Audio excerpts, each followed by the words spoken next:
Thank you very much. So I'm going to try and not wander around too much, and hopefully you can hear me. So just genuinely to thank you for the invite to come and talk today. I'm going to talk in a fairly wide-ranging way around the issues of youth politics. Now, I should say that in terms of my research, I mean, I've had a book on young people and politics that's been nearly finished for about 5 years. And now it's really nearly finished, but an awful lot of it. One of the problems, in fact, one of the joys, I suppose, of doing this subject is just how much things change so quickly. And one of the disadvantages of having a project that's been ongoing for such a long while is that you come to these things and just find that things are so hopelessly overtaken by events that you have to rewrite them from scratch. So that woman there is a woman called Trudy Selleck, or at least she used to be called Trudy Selleck. I've no idea what she's called now. And she, this photo is from the Bridgewater by-election of 1970. A few weeks, in fact, before the general election of the same year. Have you got any idea why the Bridgewater by-election of 1970 might have been important?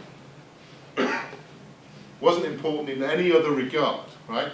The safe Tory seat continued to be a safe Tory seat afterwards. The Bridgewater by-election of 1970 was the first election in this country. Go on. Did you say 1970? 1970, 70. Okay. You wanted to say something, no? Would it have been the first that 18-year-olds could vote? The first that 18-year-olds could vote. Right, so everybody thinks it's a general election, but actually there was a test about 3 weeks before the general election. There was a by-election in Bridgewater. This woman, Trudy Selleck, who was, I believe, a secretary, was 18. When the polls opened at 7 in the morning, she was queuing up, ready to cast her vote, to become the first 18-year-old to vote in a modern British election. Not only was she there, but there was a press association photographer there to record the event. And thanks to the press association, I have a couple of clues to use this photograph. I've tried to track down Trudy Selleck from a number of social media events to no avail. I gave up because I thought I was probably heading for a restraining order. But anyway, that's the story behind that photo and what it is. And I can't think of whatever happens now. The idea that young people will be queuing outside polling stations at 6 in the morning, as she was, and would have a press photographer there with them as well, just strikes me as fairly remote. So today I just want to talk about the general themes. I'm going to touch on an awful lot of stuff. I know that people will talk about youth activism at the heart of new politics and new styles. The Scottish referendum and the Corbyn victory in 2015, I think, will put some colour onto this. I will use some examples from the UK and the US, but hopefully also from Europe and Africa as well, where some of my work has taken me. And I want to argue that what we need is to restructure our repertoires of political activism and campaigning. We need to have a much broader, holistic view of what it is, of what participation means in particular about with young people, in order to correctly frame the problem that we think of when we think about youth participation. I then further want to go on and to suggest that one of the routinized solutions to this problem is actually misguided. And this is where I kind of form out a junction with some of the people with whom I normally agree, and side with some of the people with whom I normally disagree. But I think I disagree. But I think I'm with those people for slightly different reasons. But I want to suggest that those 16, even though it might be inevitable, is ultimately unhelpful. Okay, so a little bit about myself. I'm best known for writing about party politics and for the political participation of certain hard-to-reach groups, in particular young people. That picture there is from an Electoral Commission report. That one there. Which came out in 2002 in response to the 2001 general election. I was the author of this. I was one of a team of authors of this on black and minority ethnic communities.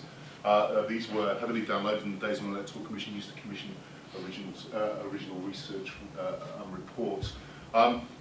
I moved from that to serving on the Electoral Commission onto their report into the age of electoral majority, which reported in 2004. And we were charged to looking into two things: the age at which people could stand for for elected elected posts in Britain, and the voting age. We recommended to leave the voting age as it was, but to equalise the age at which you could vote and the age at which you could stand. So prior to 2006, when it became law, and prior to this report, you had to be 21 to stand for an elected position. So you couldn't be a councillor, you couldn't be an MP until you were at least 21.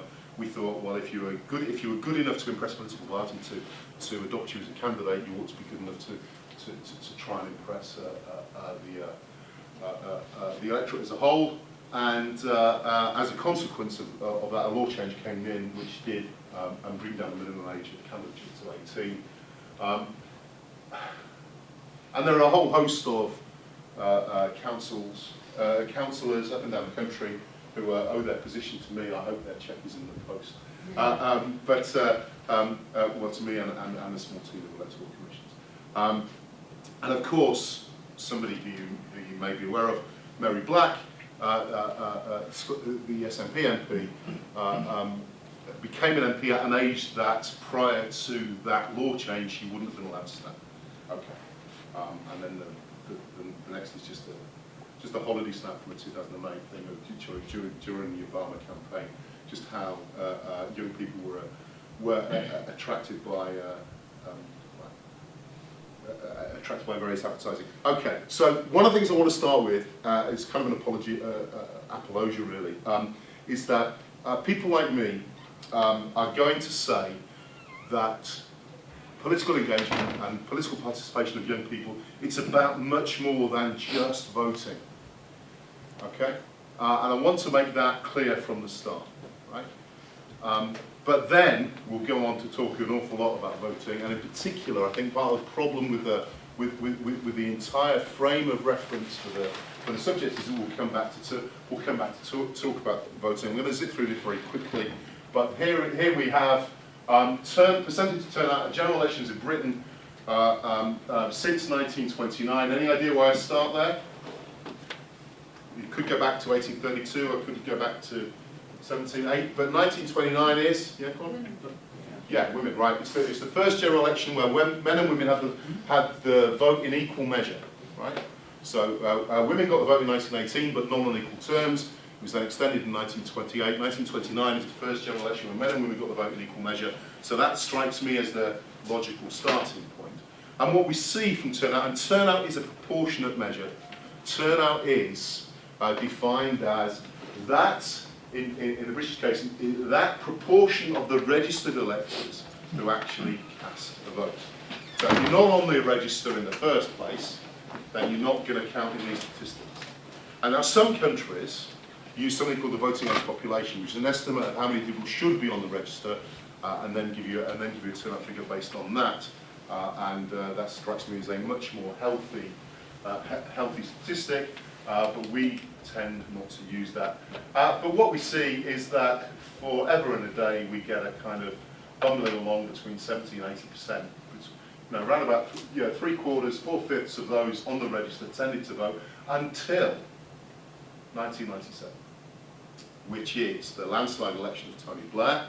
It's not a close contest, everybody knew it was going to happen, but it was a very exciting election. This was a surprise. Right? 1997. There we go, 1997, is the post-war low. Right? And people were already talking about new sources of abstention, because already we're seeing patterns in the who wasn't turning out that were quite surprising and quite worrying. Then in 2001 we see a big downturn to 59%, and then a slow recovery, but it is very slow. If you take out postal votes, this is pretty, the uptake in postal votes, this is pretty marginal. And then we moved to 2015 where we have improved again, but it's still the fourth worst turnout since men and women got the vote in equal measure. Okay, I'm going to zip through this very quickly, hopefully, but there we go. But there's already variations, so there's Trudy Selleck again, but if you just look at the last few elections, you can see huge differences according to where you live. If you live in a safe seat, then you're likely to be in an area that's much that firstly is less contested by the parties, and secondly fewer people will take part in that campaign than if you live in a marginal seat. And although the seats with the highest turnout tend to be Scottish, but they tend to be quite tightly contested, so the parties campaign hard there. And then safe seats, safe Labour seats in inner cities. Manchester Central held the record of the last 2 elections having the lowest turnout, and in between they had a by-election which had the lowest ever turnout at any parliamentary competition in Britain. Okay. So huge variation according to constituencies. In terms of social structure, what impedes and what promotes turnout? Well, one of the things that we know is the older a constituency is, the more likely it is to have higher turnout. There might be a surrogate for other things, of course, like affluence. And the younger a population is, the less likely it is to have high turnout. And in certain places, so if you look at the place where I work, Manchester, you can see that here we can just look at the profile of some cities. And Manchester is a very, so these purple bars are Manchester, the blue bar, the blue bars are Greater Manchester, and the blue bars are England as a whole. And we just see that Manchester has lots of young people in, students and recently graduated people who are stepping in. So therefore it's not that surprising that places like Manchester Central have low levels of turnout as a consequence. Okay. All right. I'm going to move through some of that stuff. Okay, let me get back to that. So it talks about why people might vote. When you ask people who vote why they vote, they'll often talk about things of a partisan identification. They really cared who won, or really cared, or wanted to register their opposition to the person they thought was the person or party they thought was going to win. Civic duty, you know, so women died for the struggle to get women's votes. The Second World War might be a war that was about democracy, or the sense of sort of having a say. Those when you ask young people who voted why they voted, they're much more likely to say that they wanted to have a say, they wanted to be part, have some sort of a voice than they are in terms of party ID and civic duty. But we know that party ID and civic duty have both declined quite radically. When you ask people not why they didn't vote, this is much of a kind of mirror image of that, of course. But it might be rational not to vote. You might live in a very safe seat. You might know who's going to win, even if you support that. But if you live in Liverpool Riverside, you know, and you're not a Labour supporter, rationally, there's not much point voting. If you live in Liverpool Riverside and you are a Labour supporter, rationally, the chance of your vote counting, doesn't make a difference. It is perhaps not that logical to vote either. Political knowledge, you know, there might be people might say that they don't know enough about it, and so therefore. And what we find is there are different dimensions here to according to wage structure. So young people in particular. Okay, so let's move on. It's not just happening in general elections. There's a downturn in all sorts. My favourite statistic of all time here is the 1999 European Parliament election, where only a quarter of those registered to vote did. Now, there are issues about the European Parliament, of course, but my favourite statistic of this is that there was a reality TV programme at the time called Stars in Their Eyes. You all familiar with this thing, right? Right. The 1999 European election took place in May. We vote on a Thursday, but because it's Europe, we can't count until the Sunday. And on the Saturday was the grand final of the Stars in Their Eyes competition, where somebody who was impersonating Chris de Burgh won. Right? More votes were cast for the winner of the Stars in Their Eyes final than for the winning party in the 1999 European Parliament election. It's my favourite statistic I'm going to give you for the internet. Okay, European Parliament elections, there's been some recovery since at the giddy heights of around about a third of people who were eligible to vote voting in subsequent elections. The new assemblies, well, we see the Scottish devolution referendum, which established the Scottish Parliament, the 60% of Scots voted, and 50% of Welsh people voted for the National Assembly of Wales institution. And then we saw a pretty marked downturn in turnout for those institutions, and then some sort of levelling off in the late 2000s. And then we get the Scottish independence referendum, where all bets are off. Suddenly, there's this massive explosion of interest.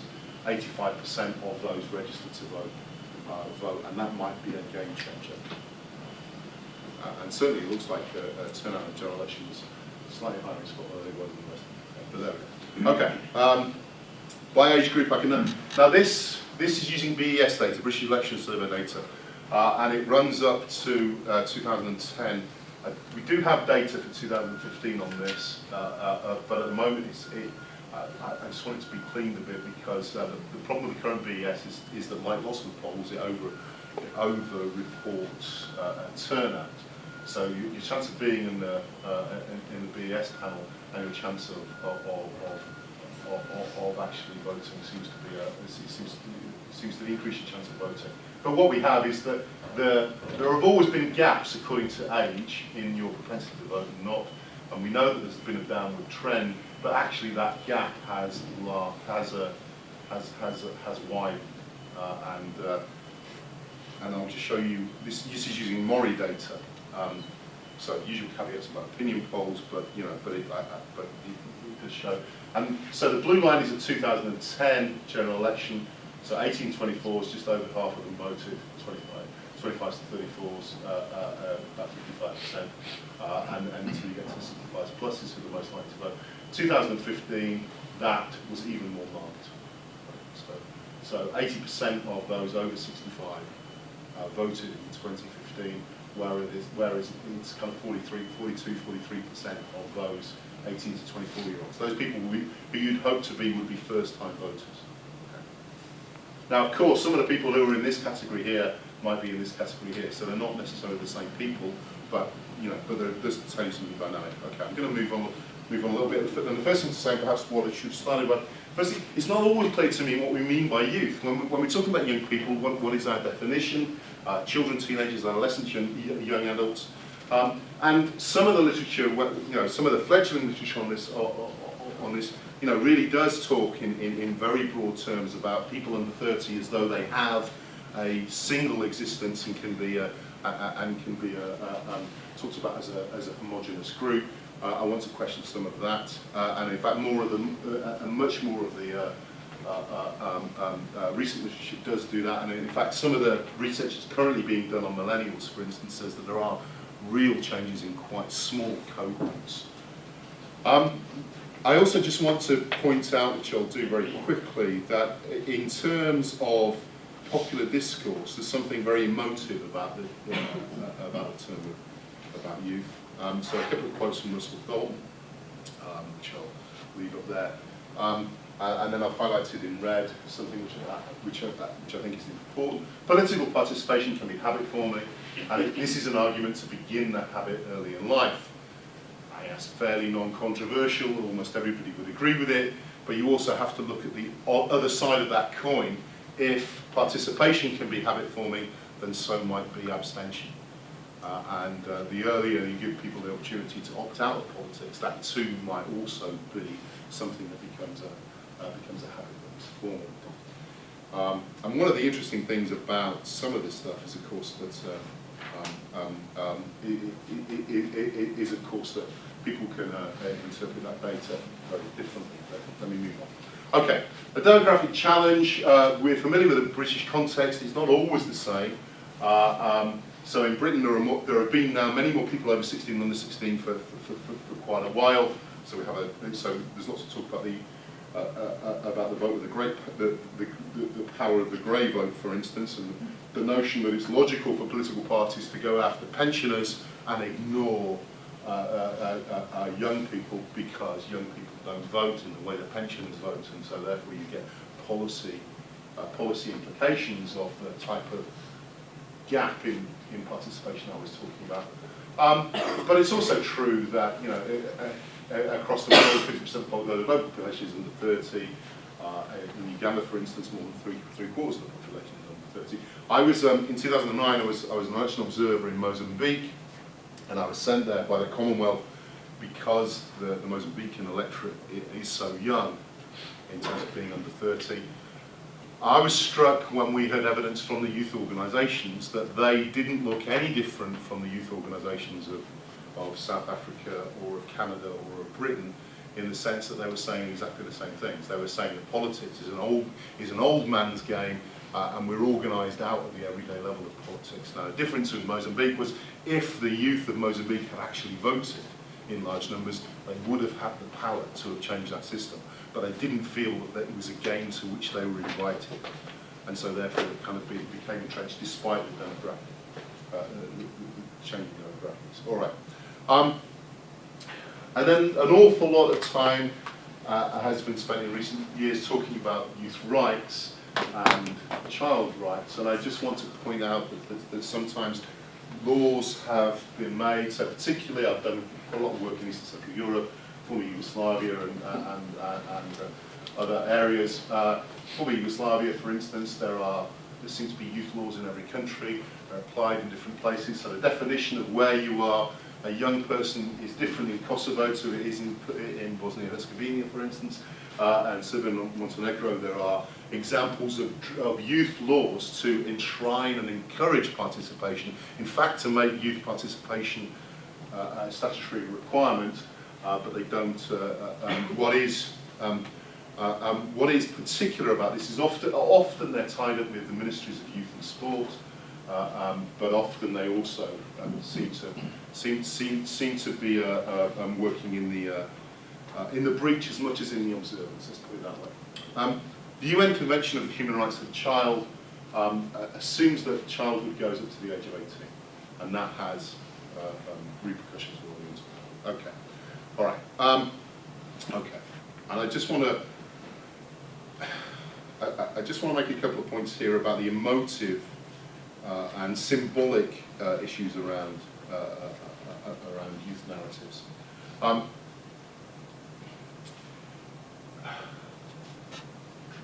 So, at a time when I was a teenager, there was a student protest in Soweto where somebody called Hector Peterson, a school student who was protesting, was killed during the protest. Hector Peterson became a symbol of the struggle against apartheid. It became a symbol for the struggle for black majority rule, and became a symbol for a much wider set of struggles. The New South Africa, one of the first acts of 1994 in the New South Africa was to declare a particular youth day in honour of Hector Peterson. Right? I'm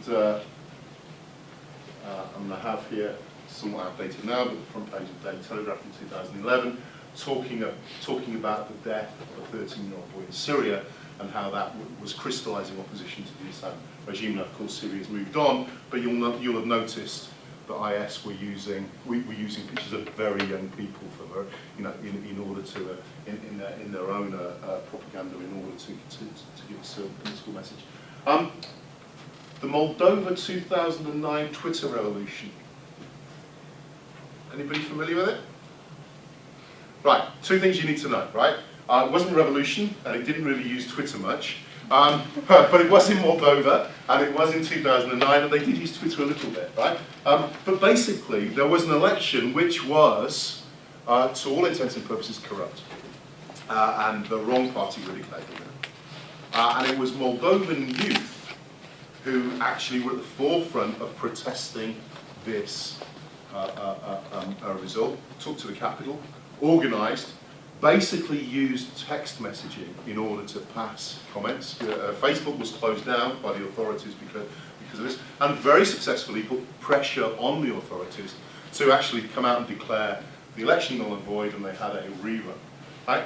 It's fantastic potential for young people. A couple of US journalists got hold of it, and I think that they were using Twitter, and that's perhaps why it's called the 2009 Twitter revolution. But it does show you some of the potential for youth-specific communication platforms, and how they do promise to radically transform and to radically empower groups of traditionally disempowered people.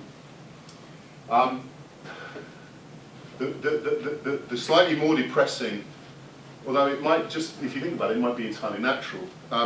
The conclusion then was that Moldovan youth were then fated by all political parties, and then in subsequent elections, the challenge has been to try and get them interested now, and so now you get all sorts of Moldovan Facebook groups that are basically about forget the election, let's have a party. So I'm not sure it's been sustained, but for a moment, at a critical time, the youth were important in overturning something. Right, and much of the narrative around the election of Barack Obama in 2008 also played into young people's votes as well as all sorts of racial votes.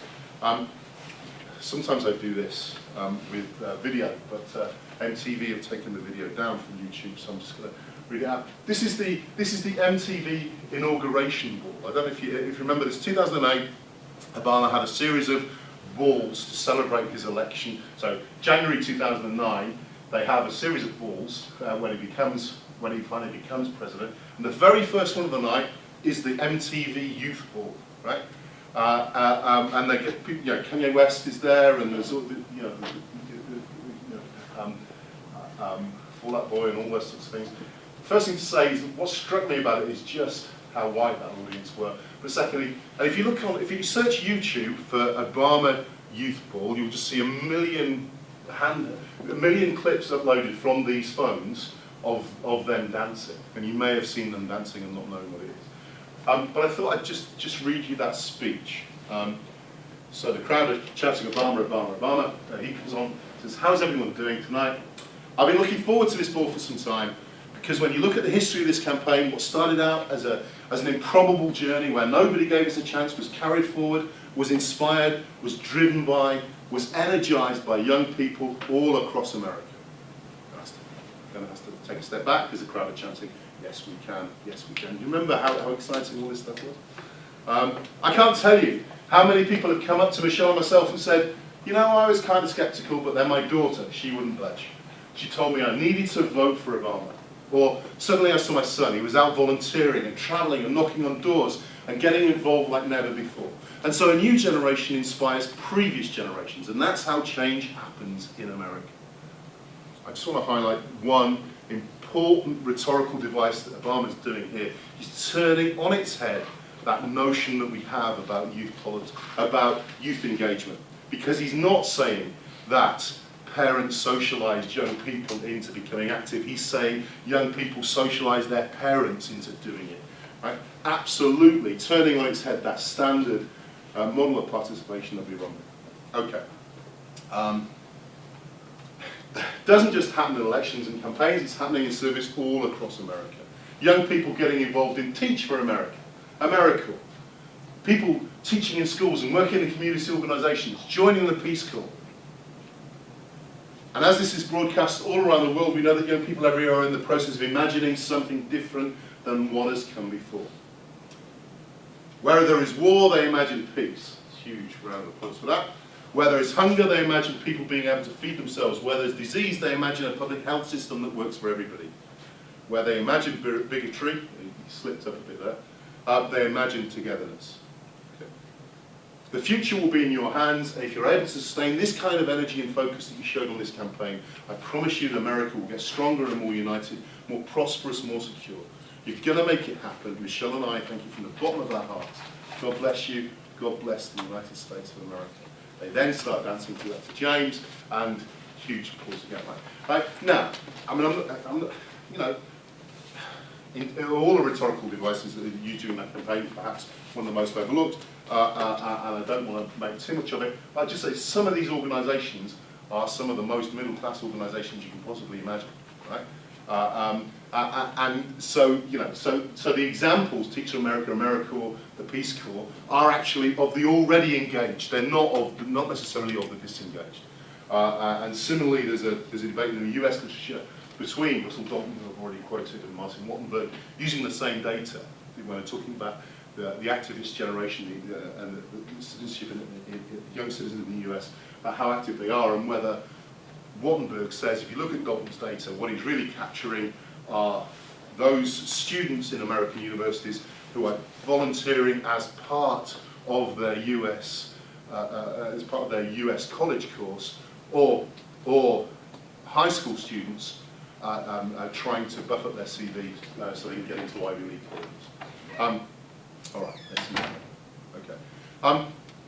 Just back to Hart's ladder of young people's participation, the kind of starting point for all of this. So it basically says there are 8 stages to the according to Hart, there are 8 stages of the way that the way that young people can be empowered, and manipulation, decoration, and tokenization are at the bottom run. At the top, it's about sharing decision making, leading and initiating action, shared decisions, consultation and information. Some form. I want to argue that much of the well-meaning change that we have, is still really down here rather than up at the top. Let's move on. And for this, I want to blame political parties. It's no fault of their own. It's really important that when political parties try and reach out to young people, that they do so in an effective way. Unfortunately, it's far too easy to get it wrong.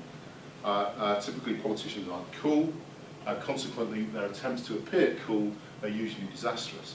And if you ever go to a place where young people are and talk to them about the politicians they admire, or you see any survey evidence of this, it's absolutely clear to me that it's the least on message, it's the most inappropriate, it's the most maverick politicians who are the people that young people quite like. There's a whole sort of stuff about celebrity advocacy, which I do go into in my current drafted book. You can see why people do that, but it often backfires badly. It's well-intentioned but misdirected. I'll give you 2 examples which Marina Hyde talks about. The first is when Kevin Richardson from the boy band Backstreet Boys gave evidence to the US Senate on climate change, and his evidence consisted of his experience as an international rock star meant that he'd flown over an awful lot of the USA. And during his career as an international rock star, he'd noticed how some of the farming land had started to deteriorate, right? And that was the... but we had Russell Brand give evidence on drug policy, which I suppose he knows a bit about, to the United States. The second example, which again Marina Hyde talks about, is the occasion. This isn't as daft as it seems, and I'm sorry that I'm going to make a cheap joke at it, but hey, what the hell. The US Senate Standing Commission into Literacy in the United States took, I kid you not, evidence from the Sesame Street puppet, Elmo.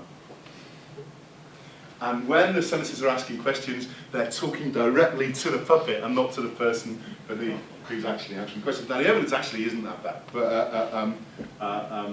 yeah, okay. And they all knew it was a stunt, and it was. I am being slightly unfair to it, but only slightly. All right, okay. So in that method, let me move towards the kind of the hook that I want to look at today. And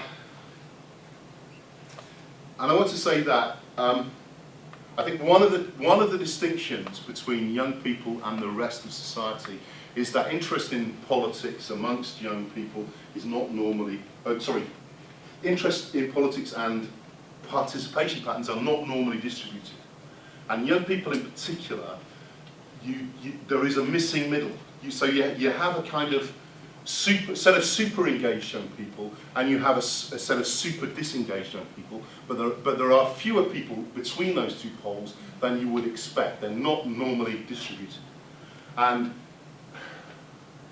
to be less than kind to some of those incredibly well-intentioned organisations, that some of the young people who are interested and informed and energised about politics are exactly the reason why normal people don't want to be like them, right? And you can, if you've ever seen those images of William Hague at the age of 14 talking to the Conservative Party conference, so you can see how this kind of, I'm out and proud. I was a geek. I was a freak. I was a weirdo. I was interested in politics, right? And but when I wasn't unique. I was unusual but not unique, right? But some people who are interested in politics, not us, not any of us, of course, right? Are the type of people that people will move away from at bus stops, right? And there is that does bring its own challenges. Let's put it that way. All right. Okay.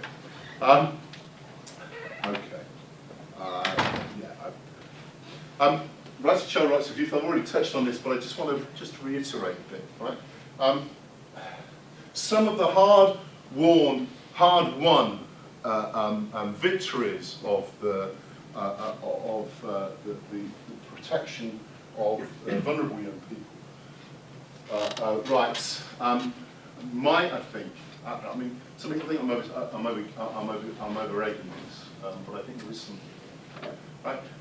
It's really interesting. So the Declaration of the UN Convention on the Human Rights of the Child has had implications which have effectively enshrined the age of 18 as the age of adulthood in many, many areas of social policy. And one of the ways that has, so I'll just give you another example, homelessness. If you present as homeless at the age of 16 or 17, thanks to the Southwark judgment, local authorities have a statutory obligation to rehouse you. And where they rehouse you, of course, might be substandard, but it will, but it will happen. So there's an extension of protective rights to vulnerable 16 and 17-year-olds, which if suddenly those 16 and 17-year-olds, I think, became full citizens and had voting rights, I could see this perhaps being diluted. As I say, I'm often criticised for over-egging this, so perhaps I should be more. All right. But that protection versus rights agenda has had consequences. So the participation age in England has been increased. That basically means the school leaving age is now 18. Right.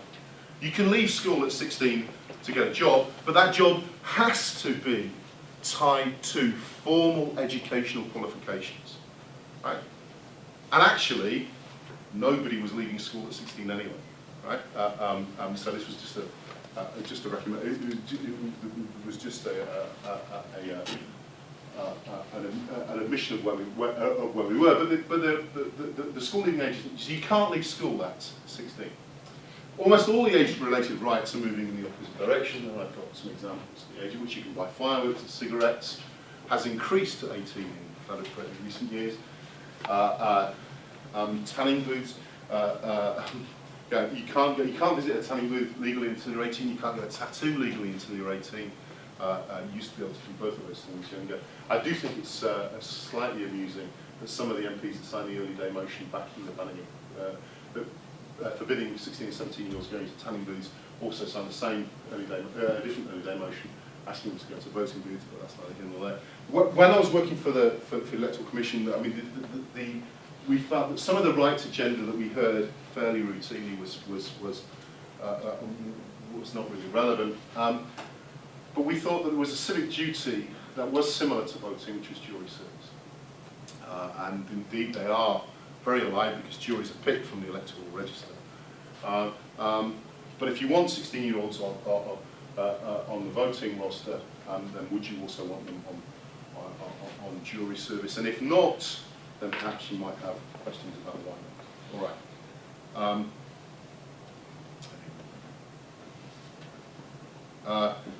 I don't want to really, we perhaps could do some discussion. We don't really want to talk about turnout too much because I think turnout is a bit of a false argument here. I think the likely effect of giving 16 and 17 the vote would be to actually decrease turnout, but not by much because there aren't that many of them. Austria has had for a number of years votes at 16 now, but even in Austria you can see that the interest in politics seems to be going away. Votes at 16 happens in Brazil. Voting in Brazil is compulsory for all groups of voters apart from 16 and 17-year-olds, right? So it's compulsory but only if you're over 18. And votes at 16 for the Timor elections of the Isle of Man were brought in 2004 with pretty disastrous consequences. Many of the familiar arguments about taxes, no taxation without representation, that you can join the army, you can get married, you can have children, that you get citizenship education now, and that's turning out these fantastically well-rounded young British adults who want to vote. That's public support for it, and if you vote early, you can vote often. All of those, I think, haven't really moved on, rather depressingly, in the 10 years since I was working for the Electoral Commission on this. I think the arguments in favour of votes at 16 are less persuasive now than they've been at any point in the last 50 years. I think there is nothing, absolutely nothing, essential about the age of 16 now that would denote adulthood. The law change around childhood protection and social change means that the direction of travel has been in the opposite direction. The rights that young people can accrue at 16 are minimal, irrelevant to the subject of voting, and furthermore diminish.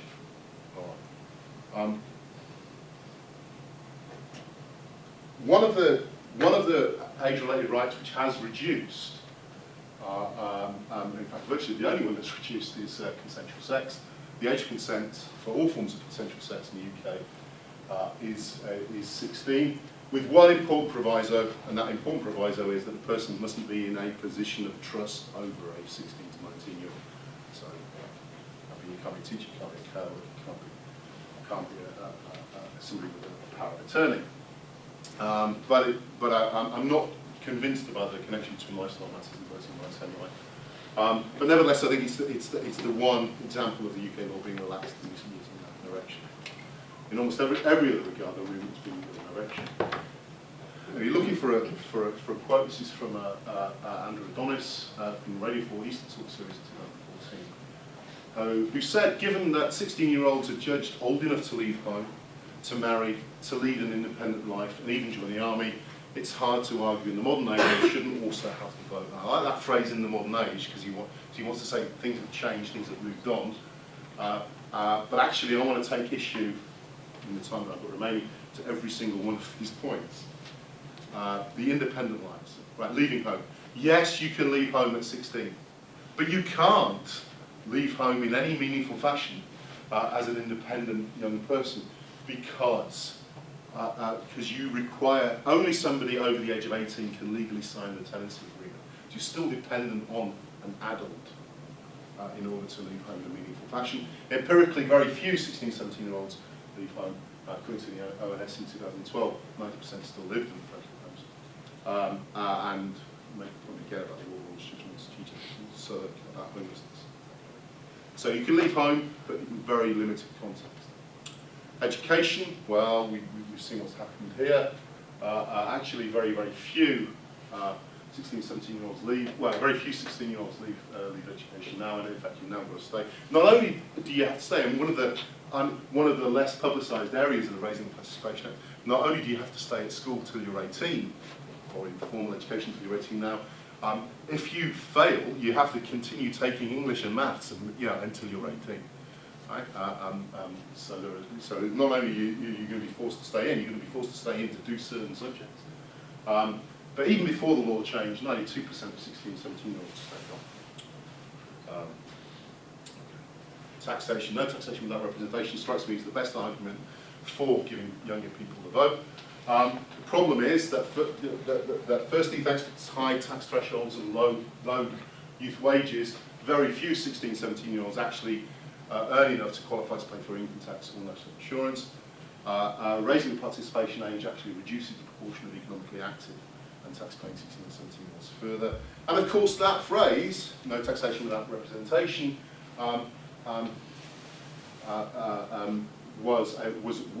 was made famous in the protest against indirect taxation. And you're likely to pay indirect taxation whether you're 16 or 66. And so, what I'm trying to say, there's nothing essential about 16 anymore. You can get married at 18 in England, Wales and Northern Ireland. You will need parental permission. In Scotland, you don't. But actually, personally, thankfully, nobody does it. It's the preserve of the super-religious only, and it's dramatically it's a real policy success. This and teenage pregnancy, actually, a real policy success of just how the public perception of things like teenage pregnancy has seen, is at odds with the actuality. And just some figures that I've pulled out from 50 years apart from ONS statistics. So in 59. 4,000 girls and 200 boys married at the age of 16. By 2009, we were down to 88 girls and 18 boys. 106 16-year-olds got married in 2009 from a population of 16. Right? And if you go back to the 40s, you've got really frightening figures like 7,000 16-year-olds getting married directly after the war. Right? This is something which, if the argument is you can get married with medical permission at 16 and therefore you should have the vote, that's an argument that you could have made at any point in the last 50 years, and it would have been more true 50 years ago. The armed forces, under 18s can enlist in the armed forces. Again, they need parental permission to do so.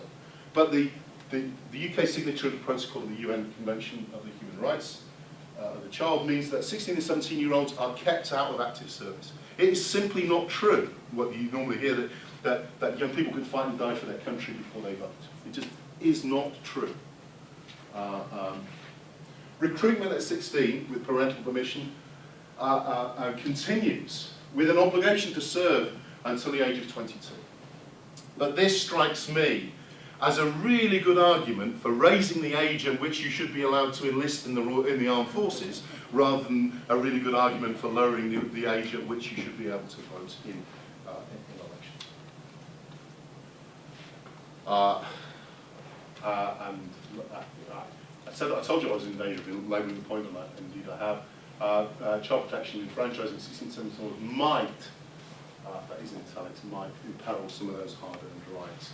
I got into a Twitter spat with a Labour MP that I knew over the summer, who was outraged about, and rightly so in my view, about the proposal that came out that said that 16 and 17-year-olds with mental health difficulties might have to be treated in adult wards in hospitals.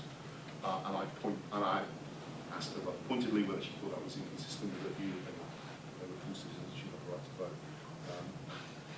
Not my finest hour. Okay. Turnout and engagement. I actually think that turnout is the least effective argument either in favour or against it. But I think some of the law change. But I think they do need looking at with more care than simply asserting the changing law will improve youth engagement. I think at the very least you'd have to say it would be a starting point. And I think it seems to be the end of the box. I'm really unimpressed. Now, partly because I've been used to being, for nearly a decade now, to being painted as an establishment figure, but I'm really unimpressed with those arguments that say that the arguments used to deny the right to vote to 16 and 17-year-olds are the same as those that were given to working class people and female citizens all those years ago. I think it's frankly insulting to say that having to wait 2 years in order to vote in an election is the same as being told, no, you're not of the right class, or no, you're not of the right sex. And similarly, a birthday lottery argument that says that if you happen to be near the age of majority, very close to an election, it could be a long time before you get to vote again. So if you're not quite 18, you could be, with a 5-year fixed term of Parliament, of course, you could be 21 before you get the chance to vote. Well, I find that nonsense in two ways. Firstly, because there are more than just general elections every 5 years. But secondly, you're always going to have that. If the age was 14, you'd have 13-year-olds who would just miss out. So it's just a question of where the line is drawn. It's a function of the line being drawn. Okay. And then a Scottish independence referendum where 16, 17-year-olds were allowed to vote for the first time. Whether this it was a fantastic success, and it is. Let's not make no bones about it. This policy is coming. It's more or less inevitable. And one of the reasons why it's inevitable is because of the success of the Scottish independence referendum. Turnout, as we've seen across the board in Scotland, at the referendum was 85%. Turnout for 16 and 17-year-olds was 75%. 16 and 17-year-olds were slightly more likely than the people who were aged 18 to 21 to vote. But registration of 16 to 17-year-olds was only, according to the Electoral Commission's estimates, 66%. Right? They were the least likely of all groups to actually register. Now, I simply don't believe, right, that there was an ineffective publicity campaign that stopped them getting to enough 16, 17-year-olds. The Commission has said that they needed more time to make sure they get to them. But I think basically everybody knew that there was a referendum, and everybody knew that 16 and 17-year-olds could vote. you know, 3/4 of those who registered did vote, and that's really good, but it's still 10% less. It's still a figure that's 10% worse than the figure for the average Scottish punter. All right.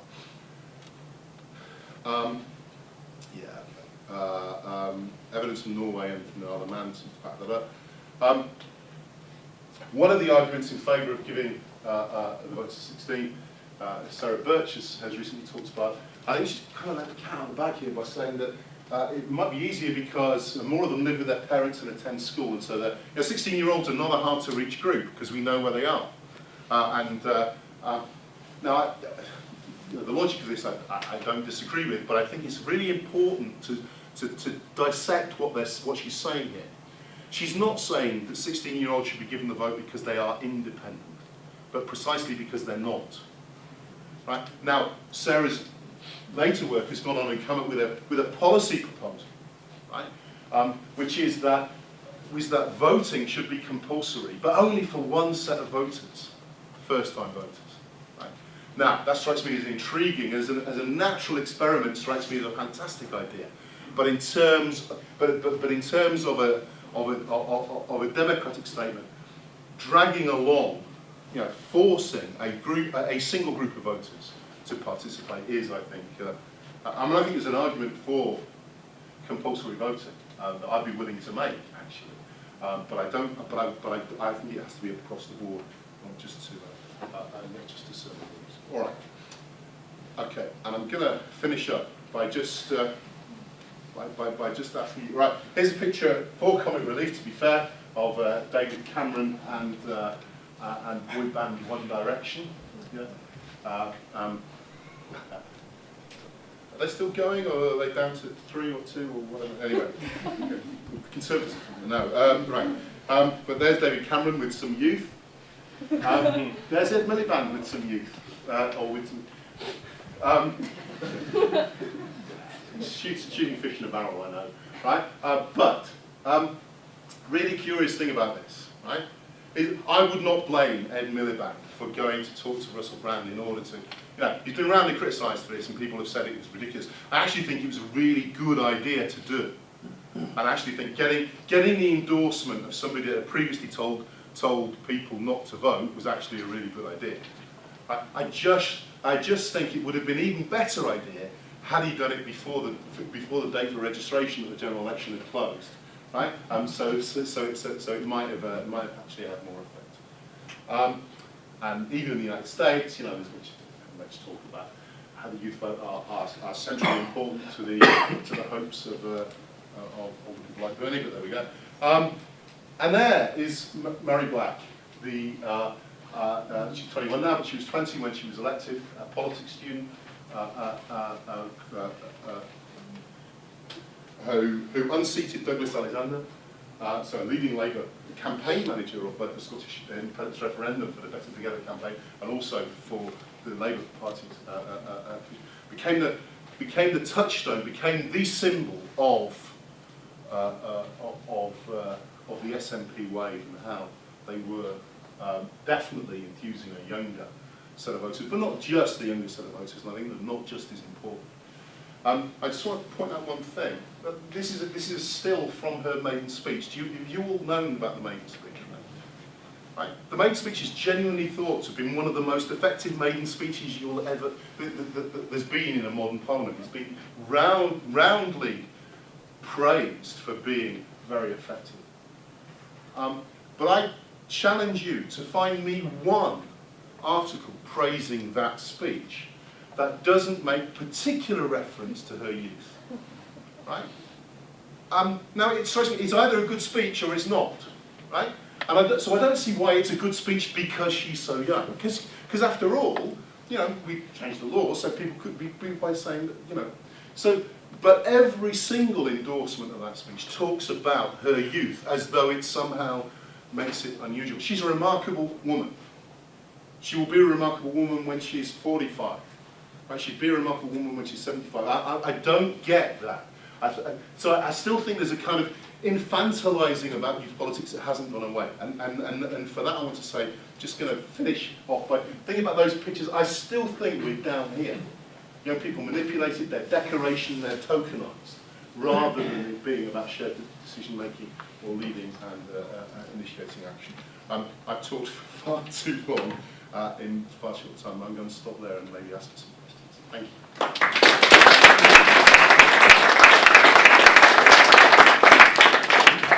Okay, thank you very much, Andrew. Do we have any questions for him? With the lowering of the voting age to 60 in that debate, do you think it's because there is, if that 18 to 24 bracket had the highest voter turnout, for example, do you think there'd still be the same arguments, or do you think it's just sort of an easy get out to the problem of youth disengagement, just give it to some more youth? I mean, there's always been a kind of linear relationship between age and voting, right? So it's always been true that the older you are, the more likely you are to. What has become critical is that is the growth in that path. So so apologies for not really answering the question, but kind of like I find it hard to answer that question because it's simply not going to happen that 18-year-olds are going to vote in larger numbers. And if you cast your mind back to those many centuries ago when I started this talk, right? When you ask people why they vote, the people who voted why they vote, young people are the only group of people who say predominantly they do it to have a say. Right? Everybody else talks about civic duty. Everybody should vote. Everybody talks about, well, I want my party to win. Right? And if you talk about non-voters, one of the interesting findings about young non-voters is they often say, I didn't know enough about it. And that strikes me as quite a positive reason for abstention. If you just don't feel properly informed, then that strikes me as quite a proper reason not to vote. There are loads of 16-year-olds who'd be perfectly capable of casting a vote. But I do think the consequences of enfranchising all 16-year-olds outweigh the advantages of giving those 16. There are lots of 42-year-olds who you might want to take the vote away from. But of course, the line's going to be drawn somewhere. What I think, in terms of a policy preference, changing the age at which people can vote is such a dramatic change that can't be undone. Right? That's the reason why I think people have got to think very carefully about it. Part of the reason why it's going to happen is because it's happened in Scotland, and then it's hard to resist it happening elsewhere. And it was a relative success with the caveats that I've mentioned.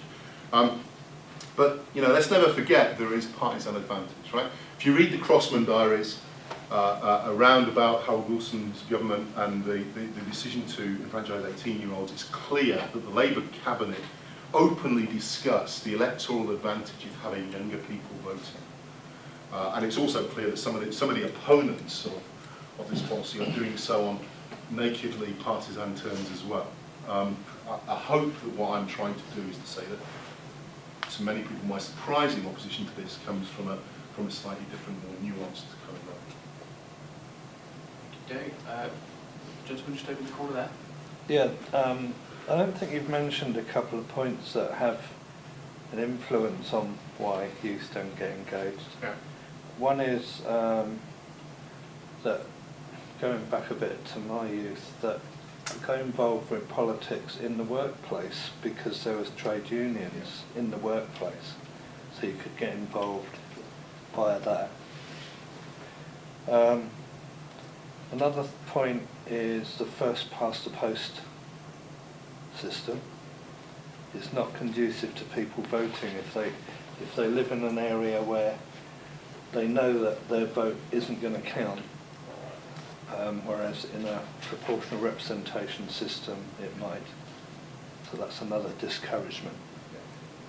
And the third one, I suppose, is that youth, or what you want to call youth, isn't part of the establishment, and so they're not encouraged to vote for anyone in the establishment. Okay. If you take the last point first, I think if you look at some of the challenger parties, and I think the SNP were part of this, or they've now become the establishment in Scotland, and what's remarkable about the SNP is that they've kept that outside of challenger status despite being the challenger, despite being the government in Scotland. But I think that You could look at some of the young people involved in the Jeremy Corbyn campaign and definitely say that that was a very real motivation for them. But not only were they outsiders as young people, but they could see these other older outsiders who were also similarly disenfranchised, and it became part of a mechanism. So I wouldn't disagree with any of your 3 points. Second point about first past the post, I mean, I did kind of touch on it because I think it is logical for many people not to vote. I don't think that's particularly pertinent to young people, because young people tend to be concentrated, tend to be represented across the country, although there might be in some cities which are very safe, like Manchester. With the exception of lots of young people have the capability to vote in university seats where they might make a difference. And so actually, that argument would suggest that they might be more likely to turn out in some marginal areas if they were targeted by political parties. Thinking about the 2010 general election, you could see how that might have worked and how it didn't in 2015. And the workplace and trade unions, yes. Many of the ways in which we were socialised into politics in previous generations, have changed and have changed forever, right? So trade unions is an obvious example. But when I was growing up, there were 3 TV channels, right? And the evening news was on at the same time. And the newspapers all looked similar. And yes, you might turn to the sports page first, or the stars, or the crossword, or but there'd be politics in there, right? Nowadays, it's easy for a political geek like me to have more information about politics than any previous generation has had. I can watch the parliamentary channel, I can watch rolling news networks, I can immerse myself in information. I can go on theyworkforyou.com and find out how my MP voted on every single piece of legislation in a way that previous generations just couldn't do. But I can also avoid politics in a way that previous generations couldn't do. Because as well as the news channel, there's a movie channel. And as well as a movie channel, there's a sports channel, there's a cartoon channel, there's a, and the news is more fragmented on those mainstream channels, and the newspapers are more likely to themselves ignore what I would regard as news and politics. And so it's easier, and of course we know, one of the things that I find strange about the current discourse about media bias is that we're giving this fantastic array of power to these newspaper columnists that nobody reads anymore, right? Anyway. But I think that trade unions are just another example of how life has moved on, and we've been very slow at recognising that, let alone thinking about what can be done about it. Yeah, thank you. Just want to take you back to some of the arguments around, I guess, what you might call sort of the arguments around sort of citizenship and the point at which one becomes a competent citizen, which, as you rightly point out, isn't particularly fixed, either in Britain or in other countries. And maybe if I could be a little bit unfair and suggest that some of the examples that you're picking were rather selective, in the sense that if we go back to the health example, you'll be very familiar with the, so you keep sort of citing the Southwark judgment. The Gillett case is one that doesn't work terribly well for you, because if you take the issue of Gillett competence, which for those of you not familiar, relates to the right of a young person to make an informed decision, to give informed consent to treatment, or to in fact also withdraw consent to treatment. It goes back to a famous case where a mother tried to prevent the NHS from, not that her daughters were interested, but potentially interested in getting the contraceptive pill below the age of sexual consent.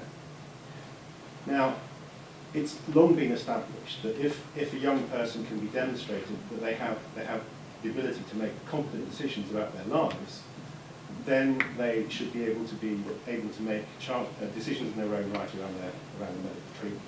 Now, it seems to me that's a very, very fundamental, and much, much more fundamental aspect of agency and the legal recognition that young people have agency over their life than any of the examples that you've given, including things like homelessness, etc., etc.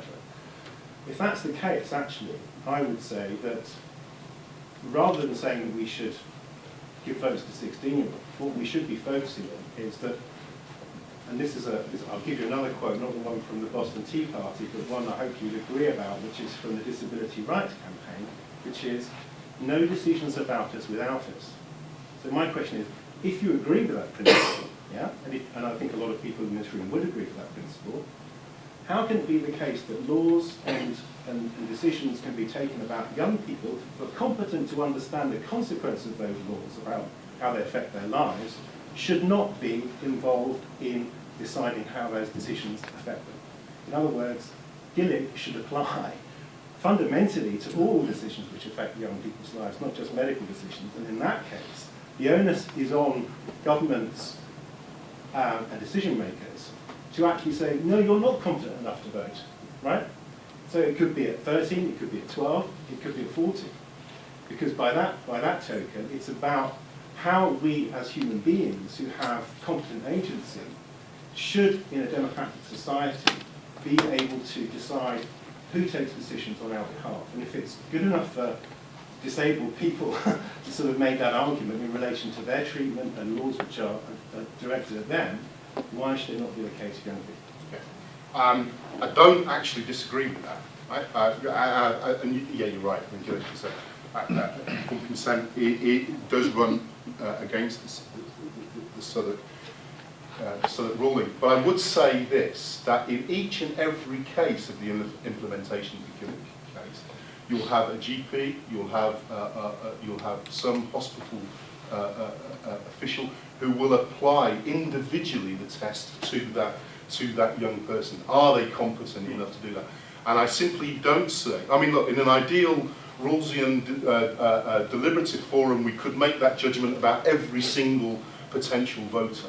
And we could go down to 8 or 9 and say that. So I think absolutely we could do that. I just don't see that as being practical. You're going to have an age cut-off. I can't see us not having an age cut-off. And I would simply say that the weight of evidence to suggest that 16 is not an essential age anymore in any regard means that the burden, in order to change these rules, I think the burden of proof has got to be in favour of lowering the voting age, and I just don't think it is, because I think there's got to be an age. I do accept the logic behind your argument. I do accept the point about a consequence of applying that rules is we'd also disenfranchise a whole host of people that we wouldn't want, that we don't think are capable of making an informed choice, who just happen to be old enough to vote. And you can't undo that either. So I just don't see it as a practical example that you could follow. But I do agree that it is a good example of how some young people are thought to be independent and can make decisions about themselves. Decisions about us and without us is something which instinctively I'll agree with. But again, I'd say, well, where does that stop? There is, and again, there are age-related rights. I want Parliament to make laws in order to protect young people, in order to protect 8-year-olds, in order to protect vulnerable 16s. And I do think that there is essentially a difference between protection and civic rights, and I still don't see what's essential about 16. If you want to open it up, let's open it up. Let's talk about votes at 12. Let's talk about votes at 14. Right? But what is special about 16? Given that you can give fantastic examples of young, affected people who have been politically engaged and are barely teenagers, right? But given that you're going to have some age-related cut-off, I just find the current argument kind of off. Right? But I do agree with you. But it also means, of course, that 18 is an essentialised age as well. So yes, but that essentialisation has at least been recognised internationally and nationally increasingly. Right? But changing the law so you can't legally have a tattoo until you're 8, right, shows you that at some level there is some sort of obvious there is some obvious mechanism via which now the right to sit on a jury, right? Would you feel comfortable with a 16-year-old on a jury? It depends who the 16-year-old is, I suppose. Yeah. Time for a couple more. One at the back there, right at the back. How would you address like you talked about reasons why young people don't vote? How would you address the argument about like not knowing enough? Would you instill it into the national curriculum in school, or how would you address that problem? And intergenerational not voting, which is a major issue in North East. Yeah. I'm long on problems and short on solutions here, right? So I mean, look, personally, I'd be in favour of compulsory politics teaching from a very young age, right? But the reality, if you read the Crick report, which set up the citizenship initiative for teaching in English state schools in the first place, and then followed up in Scotland, in Wales and Northern Ireland, and to a lesser degree Scotland. It's a really sensible document that talks about making changes to the state of public information over generations or more, almost geological scale change.